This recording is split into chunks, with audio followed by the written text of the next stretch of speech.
코로나에 감염이 되는 관계로 일주일간 격리를 한 상태. 아무 치료도 못 받고. 그래서 오죽했으면 제가 밤에 너무 아파가지고 정말로 철문을 막 갖다 받았어요. 약 달라고 하면서 진짜로 너무 그랬어요. 고통스러워서. 네.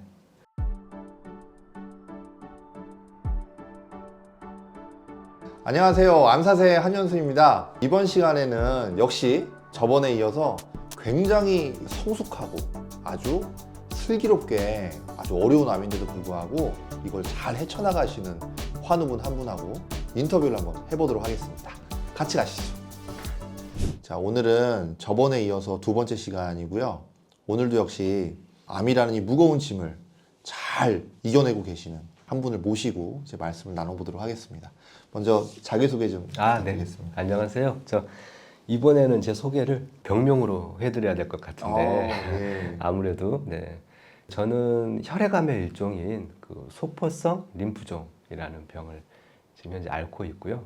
지금은 이제 관해된 상태이긴 한데 그래도 완전 관해는 아니고 이제 현재 항암 6차까지 끝나고 추적 관찰을 하고 있는 안세원이라고 합니다. 예. 반갑습니다. 예. 진단을 처음 받으신 게 언제쯤이실까요? 진단을 제가 처음 받기는 벌써 한 4년 전, 2020년도인데 예. 이게 조금 피곤한 거는 제가 느끼고 있었는데 어느 날 갑자기 이제 그 서해부 쪽에 사타구니 쪽에 혹이 볼록하게 이제 생기더라고요. 처음에는 이제 좀 대수롭지 않게 생각을 했었는데 이게 점점 커져가는 거예요. 그래서 한 달이 지나도 안 없어지고 2달 가까이 됐는데 어느 날 갑자기 이제 아침에 자고 눈을 떴는데 되게 기분이 안 좋았어요. 오늘은 어떻게 해서든 병원을 한번 가봐야겠다 이런 생각이 그냥 불현듯? 뇌리를 스치고 지나가더라고요. 그래서 이제 가까운 비뇨기과를 사실은 먼저 찾아갔죠. 아무래도 이제 그쪽 서해부 쪽이다 보니까 그래서 이제 집 근처 비뇨기과를 찾아갔는데 이 선생님께서 그냥 보시면서 별 말씀 안 하시고 그냥 큰 병원으로 한번 가보시는 게 좋겠다. 그때 중앙대병원으로 이제 병원을 갔었는데 거기에서 소포성 림프종이라는 진단을 받고 별 치료를 안 해주시더라고요. 그 소포성 림프종은 특징이 어떤 제 몸의 신체에 직접적인 증상이 나오지 않으면 항암 치료도 없고 뭐 방사선 치료도 없고 어떤 치료도 하지를 않는다고 하시더라고요. 그러면은 나 암 환자긴 하지만 한 2년 가까이 저는 이제 산을 열심히 다녔어요. 사실 피던 담배도 그냥 바로 하루아침에 끊고 이렇게 열심히 했는데도 작년 2023년 5월에 갑자기 이제 이게 증상이 확 나타나기 시작하더라고요. 어떤 쪽으로 나타났을까요? 처음에는 이제 점점 사타구니 쪽 이제 림프절이 부어오르면서 이제 갑자기 이제 전신 질환으로 막 열이 나고 너무 아프고 그게 이제 암성 통증이라고 하더라고요. 그래서 이제 그런 생활을 한 달을 버텨가면서 회사를 다녔어요. 밤에 잠을 한숨도 못 자고 제 개인적으로는 항암을 하기가 싫었어요. 그러니까 네. 뭔지 느낌은 오는데 네. 이거를 이제 맞닥뜨리기가 네, 아직은 그게- 좀 마음의 준비가 네, 그래서 정말 버텼어요. 그렇게 해가지고 한 달을 버티다가 이제 나 죽을 수도 있겠다. 통증이 너무 심해서 정말 죽을 수도 있겠다 이런 생각이 들어서 중앙대병원 선생님 만나 뵙고 항암을 해야겠습니다. 너무 힘들어서 해서 이제 항암을 작년 5월부터 사실은 시작을 하게 됐어요. 그래서 항암을 하시면서 이제 그런 증상들이나 이런 것들이 네. 많이 좀 완화가 되고 네. 그러셨을 텐데 네. 그렇지만 이제 증상은 좋아졌지만 사실은 이 항암 자체가 또 쉬운 건 아니지 않습니까? 처음 경험해 보는 거죠. 그러니까요. 네, 드라마에서만 봤던 것들을. 항암하시는 기간 동안에 나름 또 힘드셨을 것 같은데 뭐 그때는 좀 어떠셨어요? 저는 되게 힘들었던 게 제가 항암을 딱 시작하는 그 시점에 코로나 그렇군요. 에 감염이 됐었어요. 그래서 네. 항암 날짜를 받았는데 코로나에 감염이 되는 관계로 일주일간 격리를 한 상태. 아무 치료도 못 받고. 그래서 이제 너무 힘드니까 그 마약성 진통제를 주시더라고요. 병원에서. 일주일간은 마약성 진통제로 버텼던 것 같아요. 그래서 그게 마지막에 가서는 통증이 안 멎어가지고 붙이는 패치성 마약성 진통제, 경구용 마약성 진통제, 몰핀 이 세 가지를 사실은 다 했어요. 다 했는데도 항암 받기 전날에는 그게 다 듣질 않더라고요. 그래서 오죽했으면 제가 밤에 너무 아파가지고 정말로 철문을 막 갖다 받았어요. 약 달라고 하면서 진짜로 너무 그랬어요. 고통스러워서. 네. 그렇게 밤을 꼬딱 새고 나서 항암을 들어갔더니 그때서야 이제 통증이 사라지기 시작하더라고요. 그래서 말기암 환자들의 그 통증이라는 게 정말 경험해보지 못하면 알 수가 없겠구나 이미 느꼈죠. 조금 뭐 가능하시다면 뭐 살짝 구체적으로 뭐 어떤 종류의 일을 하셨는데 갑자기 이제 암이라는 진단을 받고 그 뒤로 이제 나의 삶은 좀 어떤 식으로 바뀌었고 이런 거에 대해서 전반적으로 좀 이렇게 뭔가 큰 흐름이 좀 있으셨을 것 같으세요. 좀 네. 말씀해 보실 수 있으실지. 그렇죠. 많은 부분이 이제 어느 날 갑자기 사실 달라지게 되는 거죠. 대부분 마찬가지일 것 같아요. 저는 이제 그 걸리기 전에 뭐 노멀한 그런 프랜차이즈 회사 다니다가 제2의 인생을 준비하면서 사회복지 쪽으로 이제 꿈을 키워가면서 복지사 자격증도 따고 사회복지 쪽으로 바꿨죠. 네, 그래서 이제 이런 대한노인회에 이제 근무를 하면서 정말 너무 평범하게 그냥 그렇게 지내는 삶이었어요. 뭐 예. 똑같이 뭐 주말 보내고 그냥 뭐 가끔씩 산에 다니고 운동하고 그런 삶을 살다가 어느 날 갑자기 이렇게 이제 암이라는 병에 이렇게 큰 산이 이제 다가온 거죠. 근데 환자의 삶 전보다 이후가 훨씬 더 어떻게 보면 바빠졌어요. 정신적으로도 좀 생각할 게 더 많아지고. 그렇죠. 예, 일단 머릿속으로. 정신적으로 생각할 것도 많지만 현영 소장님께서 말씀해 주셨던 그 삼박자 이거 세 개를 이제 사실은 제가 골고루 갖추려고 노력을 많이 했어요. 어떤 운동, 그다음에 뭐 식습관, 그다음에 뭐 이런 스트레스 이런 것들을 정말 골고루 똑같이 분배해서 이것들을 내가 다 섭취를 해야겠다 하나씩. 근데 그걸 알아가는 과정이 사실 너무 힘든 거죠. 그렇죠. 네. 많이 우왕좌왕들 하시죠. 네. 정보가 막 이렇게 분산돼 있고 네. 누구 하나 정리해 주는 사람도 없고 이러니까. 그래서 그게 너무 많은 그 정보들이 있다 보니까 사실 저도 유튜브도 많이 보고 뭐 인터넷 검색도 많이 하고 하다 보니까 어느 순간에 이것들을 내가 다 따라하면 24시간이 모자라겠다라는 생각이 사실은 들었어요. 이렇게 해서는 안 되겠다. 그래서 제 나름대로 사실은 이제 그 계획했던 거는 이게 공통적으로 말씀하시는 게 나오더라고요. 그래서 그래, 그러면은 나는 이것만 할 거야. 그러면은 적어도 나빠지지는 않겠지.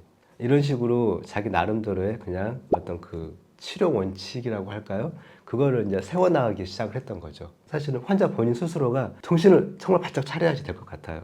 그러니까 제가 그냥 간단하게 말씀을 드리고 싶은 거는 대학병원과 나를 서포트해 줄 수 있는 병원을 두 가지 투 트랙으로 가는 게 저는 맞다고 봐요. 대학병원에서는 큰 항암을 해주지만 그 사이드 잘 자라는 것들을 서포트해 주지는 않아요. 그런 식으로 대학병원에서 이제 큰 가지를 쳐주면 그 다음부터는 환자 본인 스스로가 나한테 맞는 병원을 좀 찾아가지고 거기에 가서 최대한 많은 정보 또는 어차피 거기에도 다 암을 다루는 의사 선생님들이 계시니까 거기에 가서 나한테 맞는 정보 그다음에 나한테 맞는 어떤 생활 패턴 이런 것들을 최대한 끌어내는 그런 필요가 있어야 된다고 저는 생각을 해요. 그래서 이제 저는 이제 원장님을 뵀었던 거고 원장님이 그런 되게 이제 자세한 것들 어떤 생활 습관이라든지 약이라든지 이런 것들을 많이 이제 조언을 해주셔서 저는 제 나름대로 공부를 해가면서 거기에 대한 어떤 치료 원칙을 할 수 있었던 거죠. 하나 또 궁금해지는 게 또 생기네요. 말씀 듣고 보니까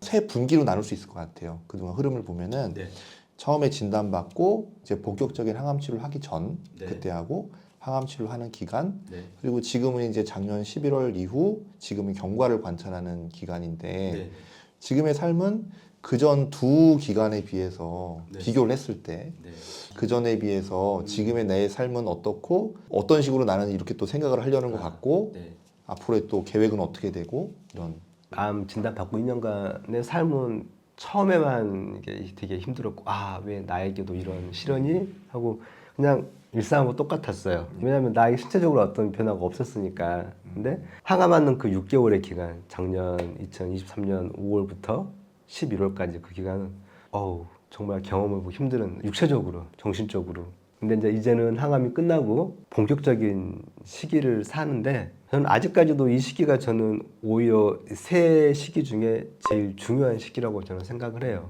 사실은 뭐 육체적으로는 일반인보다 더 좋을 수도 있어요. 운동을 진짜 많이 하고 식단 관리도 하고 사실은 뭐 탄산도 안 먹지 뭐 그 흔한 패스트푸드 이런 거 전혀 안 먹지 오히려 더 건강하지만 어떻게 보면 이제 사회로 빨리 복귀하고 싶은 마음도 있죠. 마음도 있는데 대부분 이제 항암 끝나고 한 1년 정도 또는 최대 2년 정도는 되게 중요한 시기라고 해요. 그래서 저는 그냥 이 시기를 되게 오롯이 저한테 그냥 쏟아붓는 시기로 사실은 그냥 삼으려고 해요.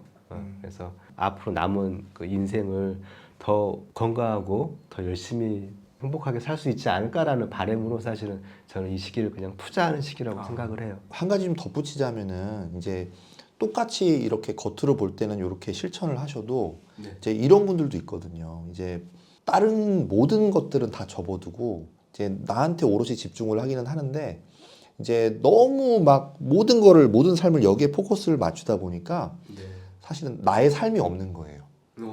그러다 보니까 이제 예를 들어서 내가 이렇게 10년을 산다고 그러면은 내가 내 삶에 대해서 어떤 감정을 가지게 될까? 그러니까 허무한 감정을 느끼게 되는 분들도 제가 가끔 보거든요. 그래서 어쨌든 지금 안세원님은 그렇게 매몰된 게 아니라 지금 현재 나의 상태가 이러니까 일단은 나를 아까 투자한다고 하셨는데 일정 기간을 내가 일단 투자를 하고 요거를 좀 잘 내가 이겨내고 마무리한 다음에 그 다음에 나의 삶을 또 찾아갈 계획을 또 나름 하시는 거고 예, 그런 거에 대해서 너무너무 진짜 바람직한 실천 모습을 보여주고 계셔가지고 제가 너무 감사하다는 말씀을 또 드리고 싶네요. 자, 그러면 이게 여태까지 이제 긴 과정을 거쳐 오셨는데 짧게 요약해서 나는 이것 때문에 그래도 지금까지 잘 버텨왔고 좋아진 것 같고 잘 유지하고 있는 것 같다. 뭔가 이렇게 찝어서 좀 이렇게 탁 이미지로 떠오를 만한 그럴 만한 게 혹시 있으실까요? 그냥 사실은 마음가짐이 참 중요하잖아요. 예, 마음가짐이. 너무 강하게 생각하지 않으셨으면 좋겠어요. 그거를.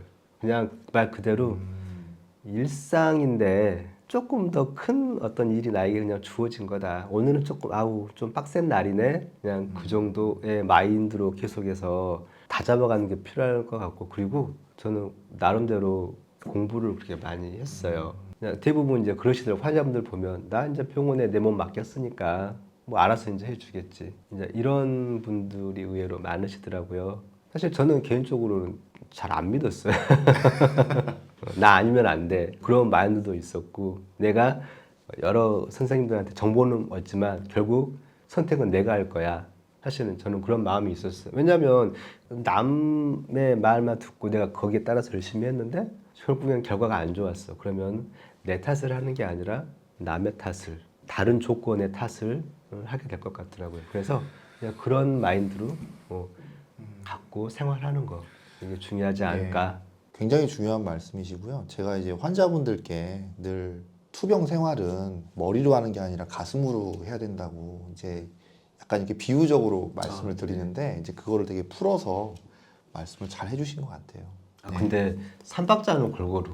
네, 그렇죠. 운동은 정말 중요합니다. 혹시 운동에 대해서 뭐 좀 추천해 주실 만한 운동을 아까 말씀 많이 해주셔가지고 지금도 이제 하는 운동 중에 하나가 제일 제가 중요하게 여기는 시간인데, 아침에 일어나서 산에를 가서 그냥 뭐 단전호흡을 해요. 근데 그게 이렇게 단전호흡이라고 말씀을 드리면 되게 뭐 도인 같은 느낌이 들잖아요. 그냥 그 들숨날숨. 저는 뭐 제가 전문가가 아니니까 따로 단전호흡을 배운 적은 없어요. 근데 그냥 이렇게 보면서 숨을 들이쉴 때는 배가 나오는, 숨을 내뱉을 때는 배가 들어가는 거, 이렇게만 해도 단전호흡이다라고 하시더라고요. 저는 그냥 그거를 지금까지도 산에 들어가서 실천을 해요. 맑은 공기를 마시면서 한 30분 이상 날마다. 날마다 하시는군요. 네, 그래서 저는 그걸 제일 중요시하게 하고 그런 것들 위주로 운동을 하고 있습니다. 그러시군요. 음. 이제 좋은 말씀 너무 감사드리고 환자분들께 으쌰으쌰 할 수 있는 그런 용기가 될 만한 말씀 혹시 너무 어려운가요?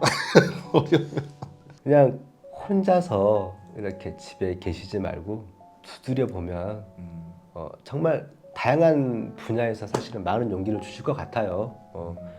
굳이 꼭 제가 아니더라도 그냥 옛말에도 그런 말 있잖아요. 병은 알리면 알릴수록 좋다라는 말이 있잖아요. 그러니까 그거를 감추려 들지 말고 한 번쯤 나 이래서 너무 힘들어 내 뱉어 보시는 거. 그러면 누군가는 도와줄 거예요. 이 말을 들은 사람 누군가는, 뭐가 됐든 용기 한마디, 뭐 엄지척, 뭐든지 도와줄 수 있으니까 나를 그냥 이렇게 바깥으로 내보내는 거. 그렇죠. 너무너무 좋은 말씀 해주셔서 감사합니다. 오늘 좋은 말씀 감사드리고 네. 오늘 여기까지 하도록 하겠습니다. 네, 감사합니다.